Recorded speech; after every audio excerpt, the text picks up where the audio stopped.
Hello everyone, good morning সবাইকে। আজকে 18 জুলাই, আমি শ্রেয়া নতুন একটা ব্লগ শুরু করছি। আজকে আমাদের বাড়ির বিপত্তারিণী পুজো, তাই এই যে সুন্দর গেট সাজানো হয়েছে বাইরে মন্দিরের, তারপরে ভেতরে আর একটা ছোট গেট সাজানো হয়েছে, তারপরেতে আস্তে আস্তে মন্দিরের ভেতরে আমরা প্রবেশ করতে চলেছি।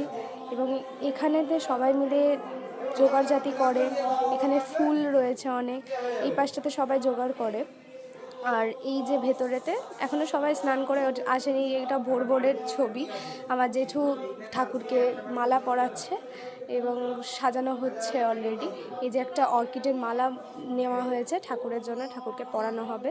সবাই মিলে ঠাকুর সাজানো করছে, আর এই হচ্ছে আমাদের ফুলের তোড়জোড়। আর অনেক ভিডিও পরে আসতে চলেছে, আগের দিনের সাজানোর ভিডিও, এই যে সমস্ত ফুল নিয়ে আসার ভিডিও, তারপর আরও পরে মানে এই যে পুজোর দিনের আমাদের ঘট ভরতে যাওয়ার ভিডিও সব আসতে চলেছে। Tata, bye bye.